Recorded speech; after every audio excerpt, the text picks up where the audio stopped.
Welcome to Money with Jules LM from Catalyst Plus.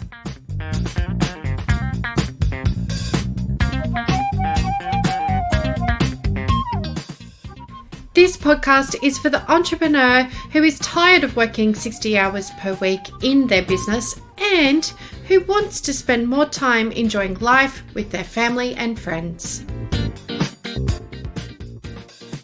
This is episode 8. Welcome to 2022. Woohoo!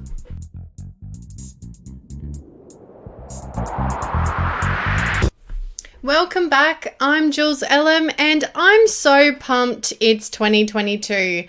I don't know about you, but hopefully you've had an amazing Christmas and New Year with family and friends, and you've managed to have a little bit of time away from work and to think about what are you going to do for the next 12 months.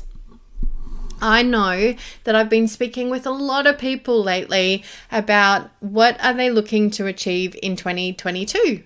It's a really good year. It's got lots of twos in it, so it must be pretty easy to do some cool stuff. That's what I'm hoping anyway.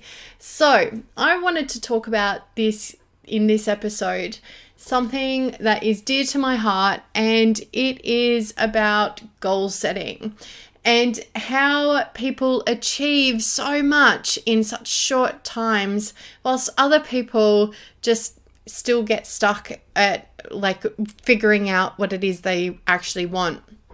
Now, I honestly believe that there are 3 areas of life that most people think about when they're doing New Year's resolutions. And, we're halfway through January already. And if you haven't already started putting something into action for the goals that you want to achieve this year, this podcast is for you.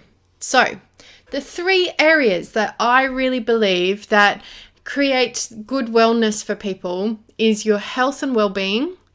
And, as they say, when you go on the plane, if you don't put your oxygen mask on first, you can't help anybody else. So health is your ultimate wealth.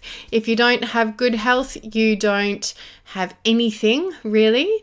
And I learned that the hard way as a reminder last year.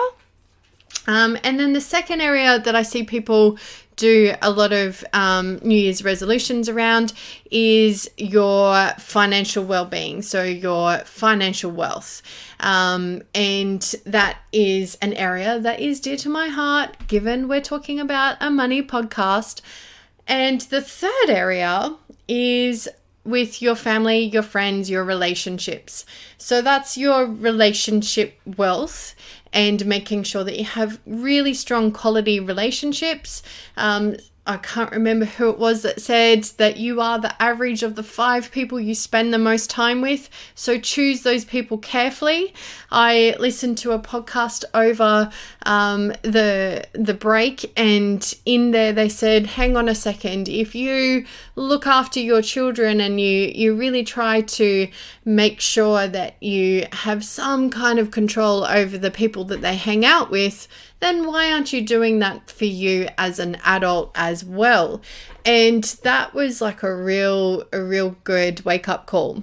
For those of you that have children, I know that I see a lot of parents going, oh, I'm really worried about little child, insert a name, hanging out with the wrong crowd at school and them going down the wrong trajectory, or a trajectory that's going to make it really tough for them in the future. So we want to make sure that the relationships that we're keeping as adults are really strong, vibrant, and hanging out with people that are interested in achieving the kind of goals that you're looking to achieve. So why am I talking about things that don't necessarily mean money, right? Well, here's the thing. If you have those 3 pillars in your life and you've got them working really well together, then money just comes. It's just one of these things. Like, you've got really good family relationships, you've got really good friendships with people that are goal setting and they're kicking their goals and they're really achieving things. They have their challenges and their struggles as well, but they generally, as they kick their goals, are generally also creating more money, and that's good, right? Your health is the single most important asset that you need to invest in. If you do not have your health, you cannot work. And if you cannot work as a business owner, that means that you don't earn any income, right?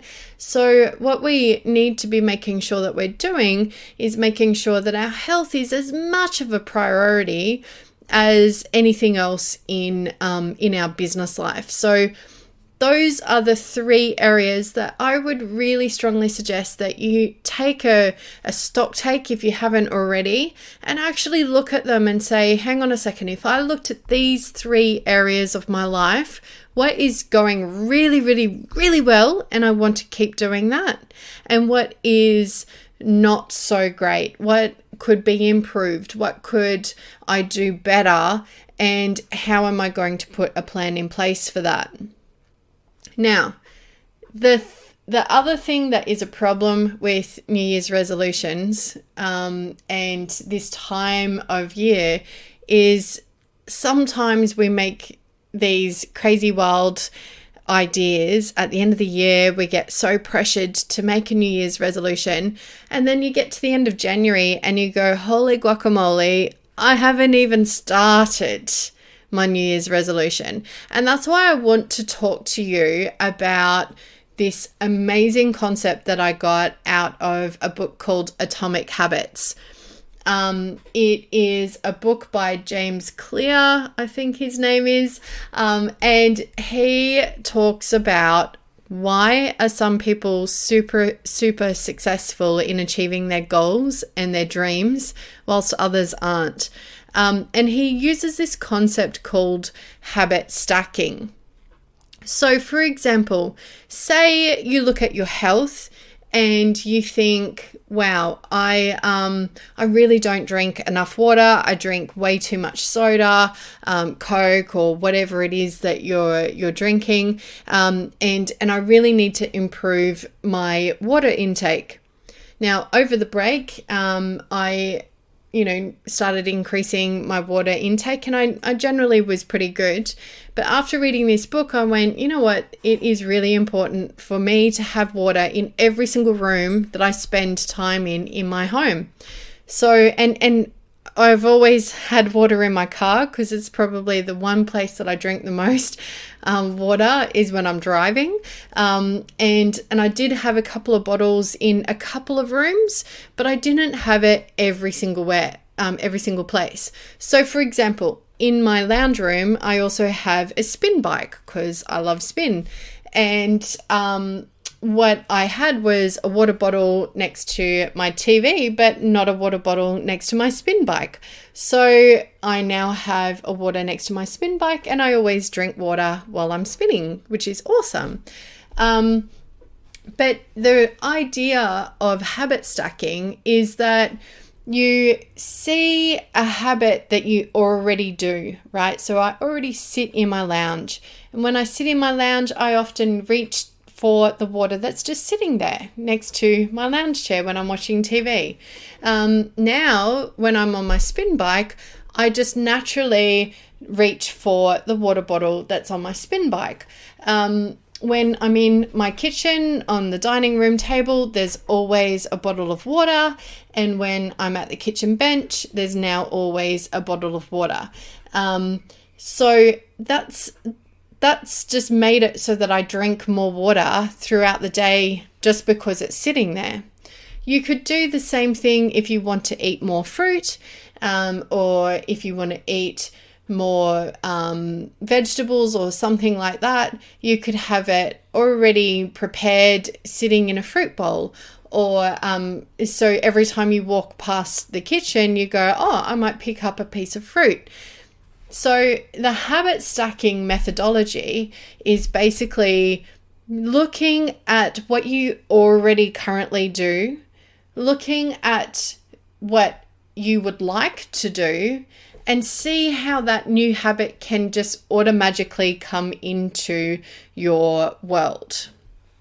Similar things can happen for your business, right? So if you're looking to create more money in your business or more better improved systems, you would look at what you're already doing that generates money. And you would think about ways that you could improve that, right? So for example, the upsell at a checkout is always something that you see all the big supermarkets do. Big supermarkets have figured out that when you're at the checkout, you're more likely to buy $1 things or $2 things if they're just sitting at the checkout whilst you're waiting, right? So they're low value items that generally increase people's purchases because they're a little bit bored while they're waiting for you to go through the checkout, and then you end up going, oh, I'll just have that chocolate, or oh, I'll just have that XYZ, right?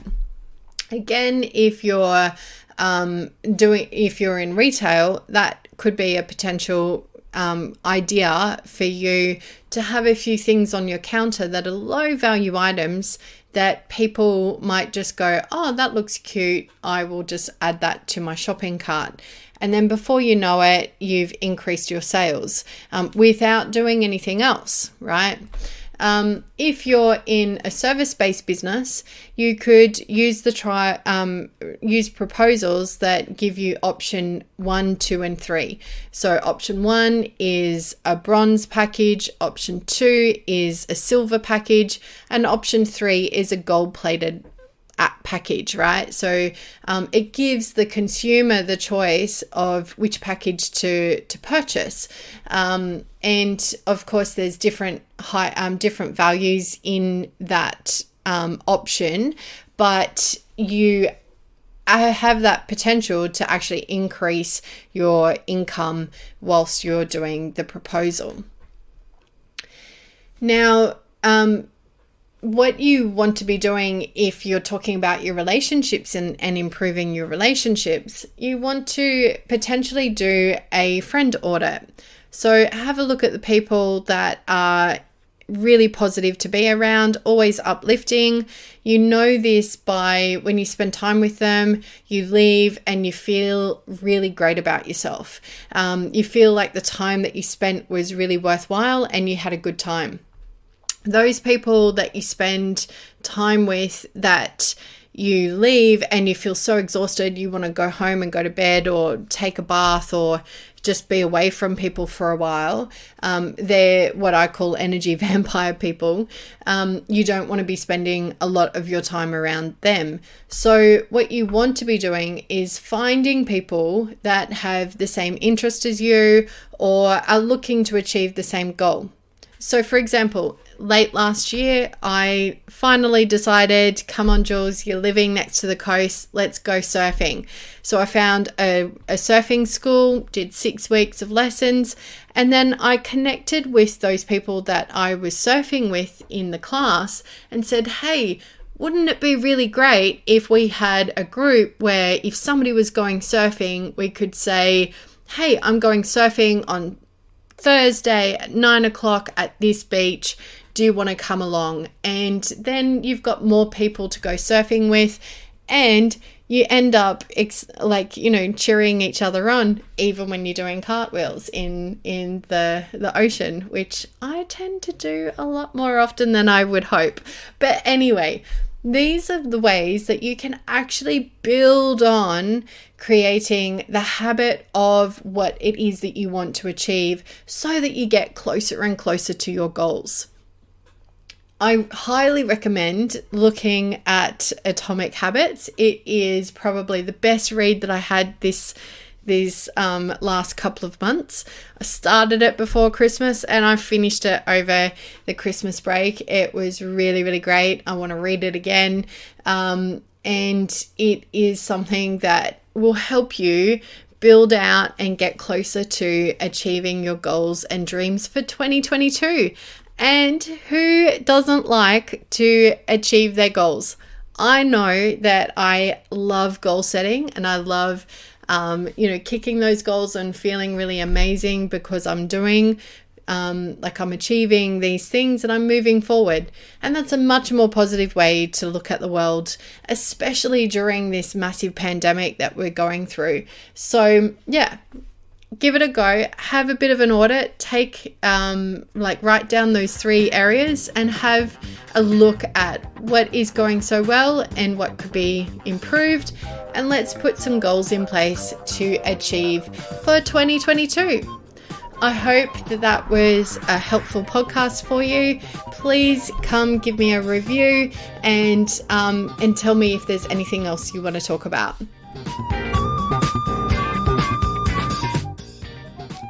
If this podcast was of use to you, please come and give me a review on Money with Jules at Apple iTunes.